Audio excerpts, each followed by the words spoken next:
Bom dia! O MT Sesc TV está chegando para alegrar a sua manhã. E no programa de hoje, vamos aprender juntos a como lidar com uma criança do espectro autista durante uma crise. Tem ainda orientações valiosas sobre o sentido das palavras. Mas chega de conversa. Fique agora com a Lendo ABC.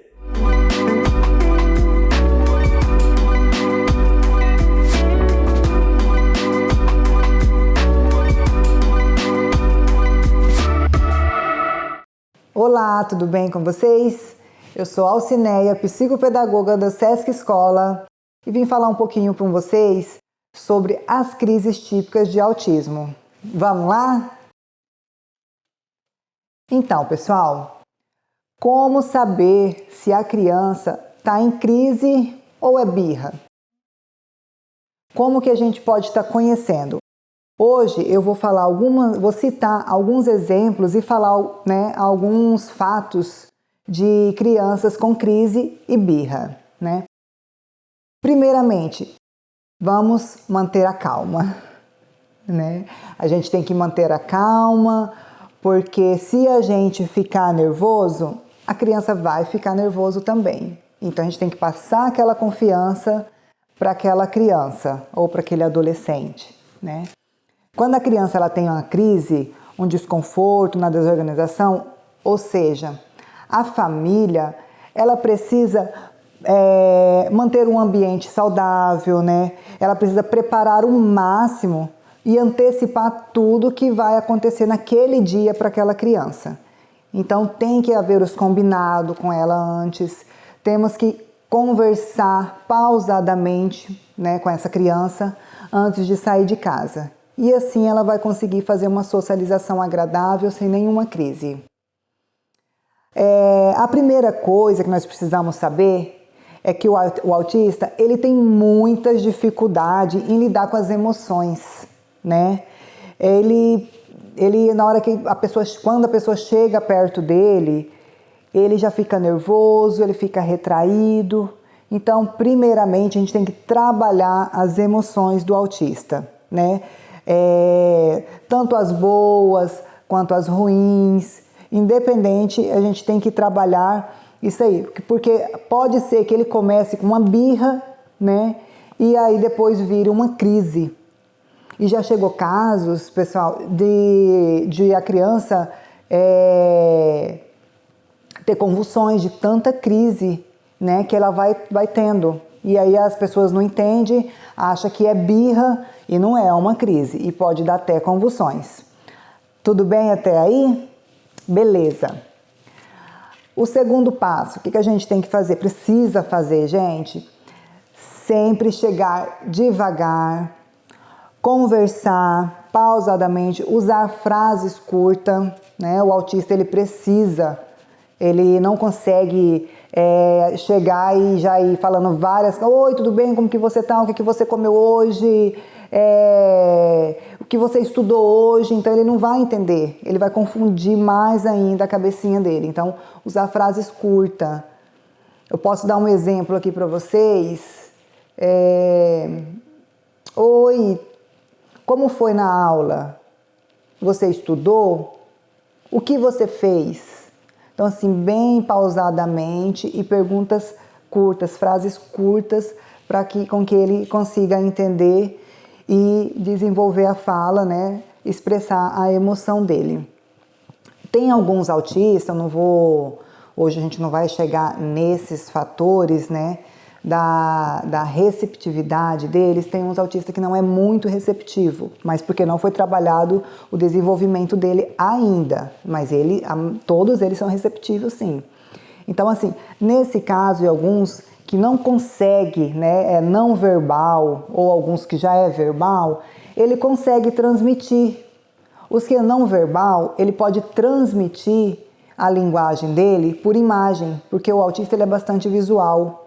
Então, tem que ser trabalhado isso com ele, a imagem.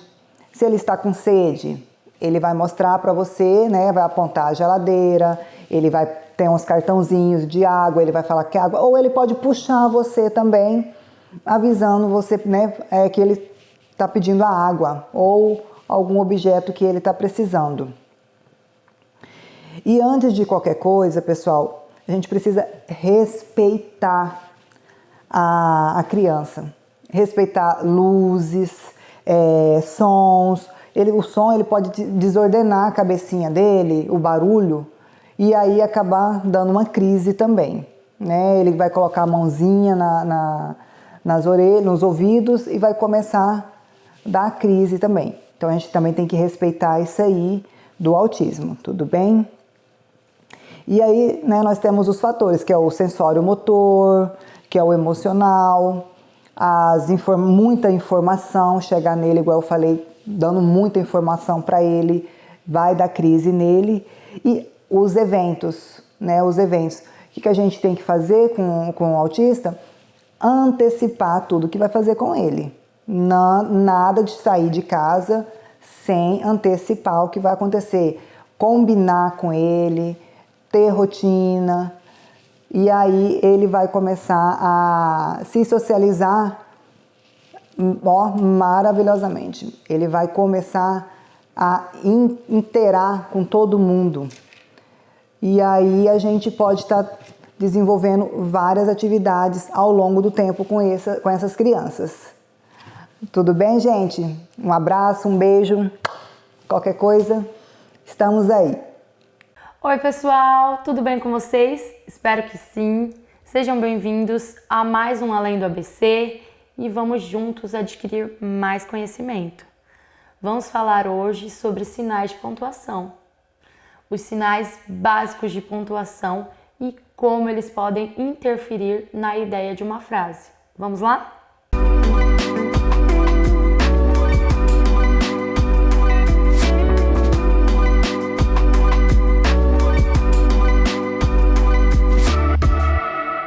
Então, pessoal, hoje nós vamos falar sobre a importância do sinal de pontuação na aplicação de uma frase e no entendimento de uma ideia.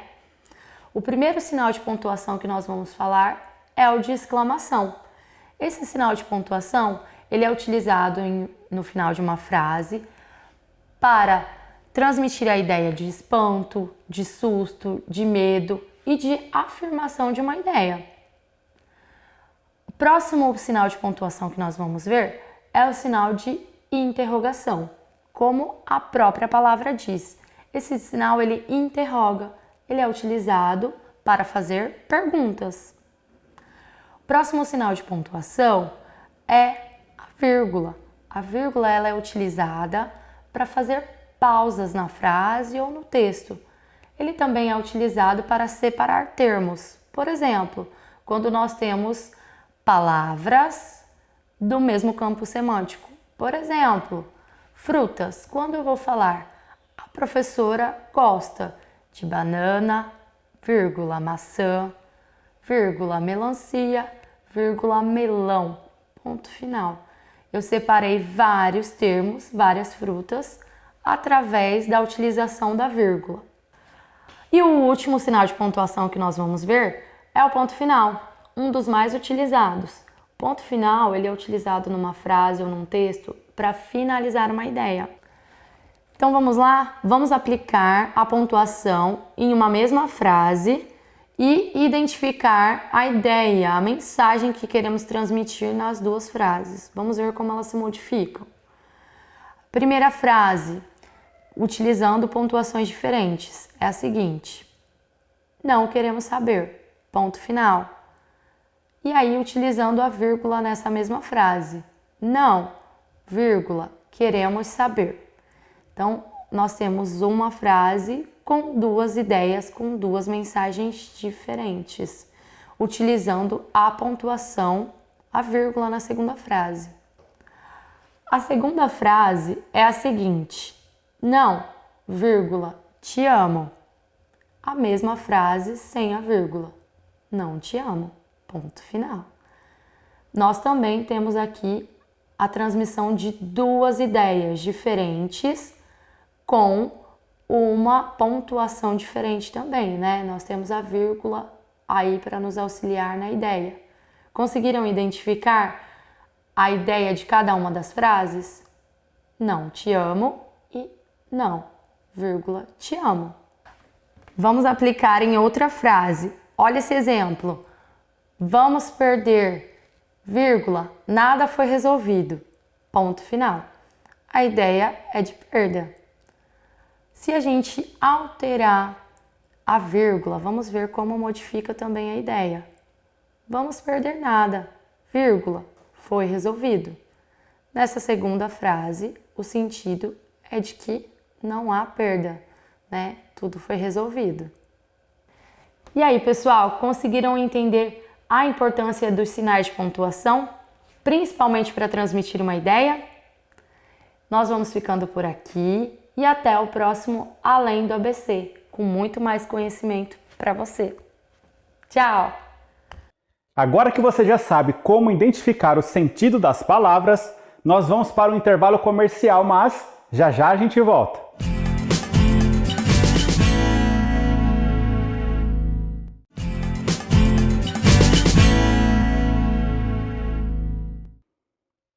Voltamos e para o segundo bloco do programa de hoje, vamos ouvir uma linda história? Me conta aí, você sabe como surgiram os vagalumes? Fique agora com o Clube do Livro.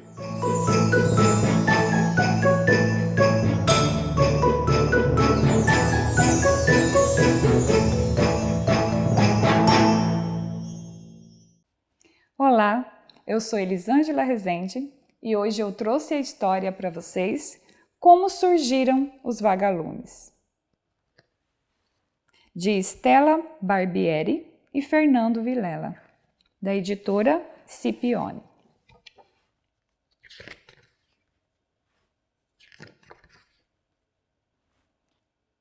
Era uma vez uma estrelinha que adorava pular entre as nuvens do céu. E ao ver os mirabolantes pulos da estrelinha, sua mãe disse: "Minha filha, não faça uma coisa dessas. Você fica pulando aí nessas nuvens, um dia vai encontrar um buraco no meio de uma delas e vai cair lá na terra.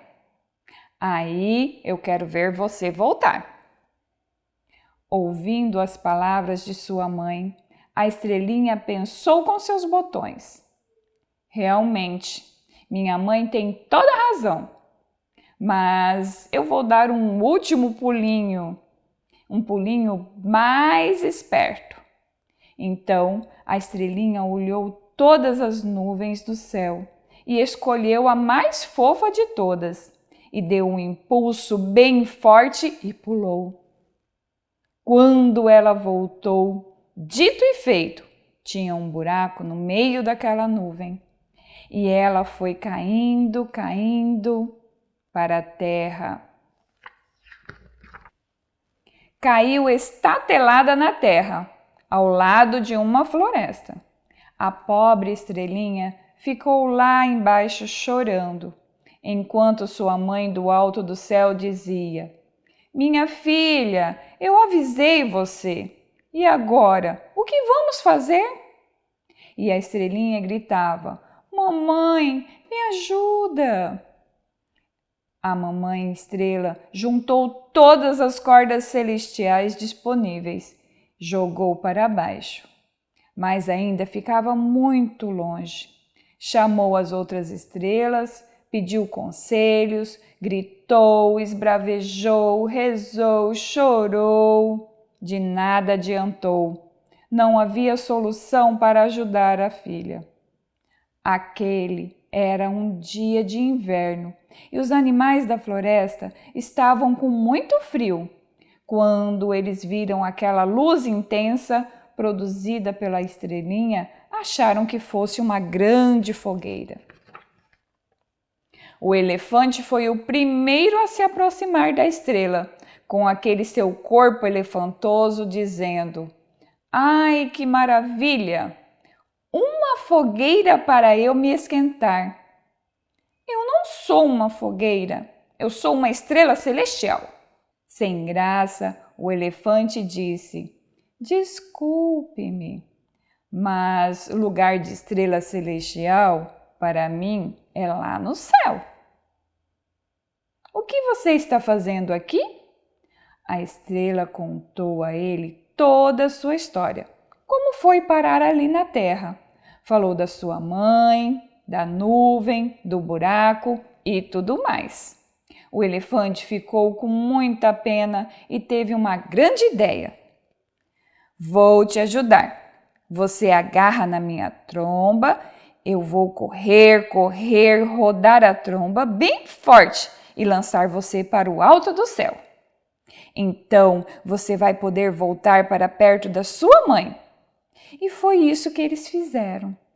O elefante aproximou a tromba da pequena estrela, ela se segurou bem forte e ele saiu correndo, sacudindo a sua tromba até que lançou a estrelinha lá para o céu.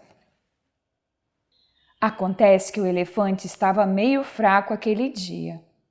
Ele não tinha almoçado nem tomado café da manhã, nem mesmo jantado no dia anterior. Aí a estrela, ploft, caiu de novo, estatelada na terra. E desta vez, quem se aproximou dela foi a girafa, que ao ver aquela luz disse: "Ai, que maravilha! Uma fogueira para eu me esquentar." A estrela, já desanimada, disse: "Eu já falei, eu não sou uma fogueira, eu sou uma estrela celestial." Então contou toda a história. Depois de ouvi-la, a girafa falou: "Olha, eu sei como posso ajudá-la. Você segura no meu pescoço, eu vou correr, então eu vou balançar o meu pescoço e lançar você para o céu." E foi exatamente isso que aconteceu. A estrela segurou no pescoço da girafa, que correu e jogou a estrela lá para o céu. Mas como a girafa também não estava forte naquele dia, a tentativa não deu muito certo. E a estrelinha veio caindo outra vez e ploft! Os animais da floresta já estavam em polvorosa com aquele clarão. Desta vez, quem se aproximou foi o porco-espinho, com aqueles espinhos bem penteados. Chegou perto e falou: "Ai, que maravilha! Uma fogueira para eu me esquentar." Nessa altura, a estrelinha já estava histérica e começou a gritar: "Eu não sou uma fogueira, eu sou uma estrela." E contou tudo outra vez ao porco-espinho, que acabou tendo uma ideia genial. E ele falou: "Olha, eu já sei.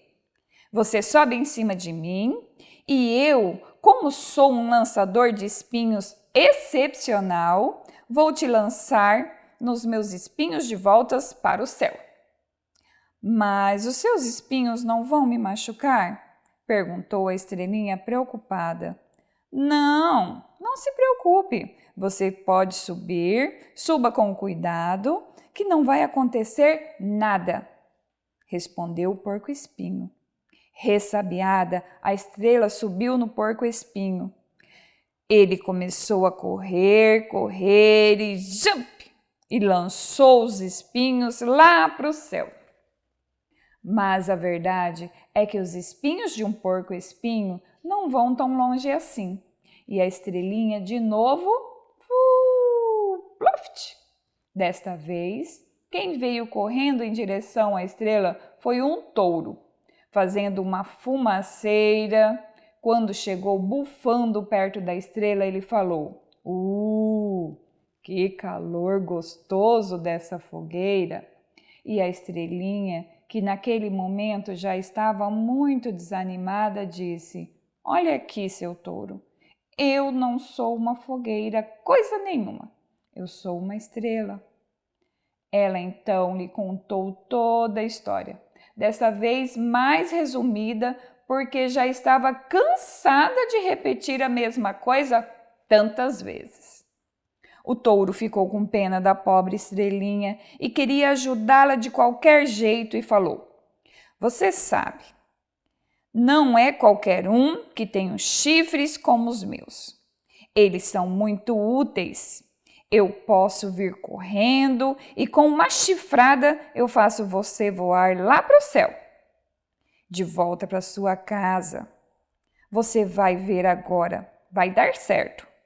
O touro distanciou muitíssimo e deu um impulso e saiu correndo, correndo, correndo e deu uma chifrada na estrela. E ela voou, mas foi um voozinho rápido. Não foi para o céu coisíssima nenhuma. De novo, ploft. E de repente começou a chover e a estrelinha falou: essa não, era só o que me faltava. Além de estar aqui, de ter caído várias vezes, agora começa a chover? Foi então que do rio que ficava ali pertinho, de onde estava a estrelinha, saiu um jacaré muito, muito, muito grande. E ele foi chegando perto da estrelinha. Ele era enorme e nem gostou tanto daquele calor. Até fechou a boca e se enrolou todo. Então ele disse: que calor vem dessa fogueira! Além de muito desanimada, a estrelinha estava bem fraquinha e disse: ai, por favor, eu já disse, não sou uma fogueira, eu sou uma estrela celestial. O jacaré arregalou os olhões e ficou ouvindo atentamente a história daquela infeliz estrelinha, que àquela altura já tinha ficado imensa com a participação de um monte de bichos. O jacaré ouviu aquilo e disse: ah, mas nenhum desses bichos é poderoso como eu. Tenho esse rabão aqui. Dou uma rabada em você e você vai parar lá de volta na sua casa. Sem que a estrela pudesse pensar, o jacaré, com muita agilidade, deu uma violenta rabada na coitada, que num susto voou. Mas voltar para casa que é bom, nada. Mais uma vez, ploft! Foi parar logo adiante. Ela ficou ali parada um tempo até que apareceu uma mosquinha. Normal, compridinha, uma mosquinha toda esbaforida, que batia suas asas muito rapidamente e que logo foi falando. Ai, que maravilha! Que coisa gostosa! Que fogueira agradável! Mais uma vez, a estrelinha foi dizendo que não era uma fogueira e todo o resto da história. A mosquinha ficou consternada, com dor no coração de ouvir aquela história. Ficou tão triste que até chorou. Concluiu que não conseguiria resolver aquele caso sozinha e chamou todas as moscas que conhecia. Elas fizeram então uma grande reunião moscal. Ficaram todas ali, zunindo e conversando. Cada uma dava uma sugestão diferente, até que uma teve uma ideia espetacular. E se nós todas juntas carregássemos essa estrelinha até o céu? Ah! A ideia foi aplaudida. Todas concordaram, até a estrela também gostou. Elas então combinaram que iriam contar até 3 e a estrela deveria pular e as mosquinhas entrariam embaixo e num voo coletivo a levariam para casa. Contaram 1, 2, 3 e a estrela saltou, mas ela deu um impulso muito fraco e caiu de novo estatelada no chão. Ploft! Então as mosquinhas disseram: escuta, você quase nos amassou. Pule mais alto da próxima vez. De novo, 1, 2, 3. E a estrela pulou bem alto e as mosquinhas entraram embaixo dela. Devagar e com muita dificuldade, foram levando a estrelinha para o céu. Demoraram muitas horas. Saíram da terra de dia e chegaram no céu à noite. A noite estava escura e não tinha lua naquela noite. A mamãe estrela fez uma festa enorme quando viu a sua filha. Beijou-a, abraçou-a muito, muito, e as duas se abraçaram e pularam, e a estrelinha contou as novidades. Falou de todos os bichos. A mamãe falou que tinha visto tudo o que aconteceu lá do céu. A conversa estava tão animada que as duas não tinham notado que as mosquinhas, que estavam paradas, desanimadas, olhando para elas. Mas a mamãe estrela se deu conta e disse para as mosquinhas: muito obrigada! Eu estava me esquecendo de agradecer vocês. Vocês salvaram a minha filha. Querem tomar alguma coisa? Um chazinho celestial? Querem comer um pedacinho de bolo? Não, não, obrigada. Na verdade, a gente só quer voltar para casa, mas está muito escuro e a gente não enxerga o caminho, explicou uma das mosquinhas. A mamãe estrela pensou um pouco em como resolver aquela situação e disse: olha, acho que tive uma ideia para solucionar esse probleminha. Façam uma fila na minha frente. As mosquinhas imediatamente formaram uma fila. Agora, virem de costas para mim. Elas foram se virando de costas para a mamãe estrela, que foi dando uma cuspidinha no traseiro de cada uma. Pá, pá, pá. E os traseiros ficaram iluminados, deixando as mosquinhas muito felizes. Elas então se despediram da família estrela e voltaram iluminadas para a terra. Foi assim que surgiram os vagalumes. E até hoje eles ficam por aí, iluminando um canto, outro da floresta. Uma estrela brilhou e essa história terminou. O programa de hoje está chegando ao fim, mas você pode encontrar a história que acabou de ouvir e muitas outras nas nossas bibliotecas. Visite as nossas unidades e venha viver experiências que fazem bem. Tchau, tchau!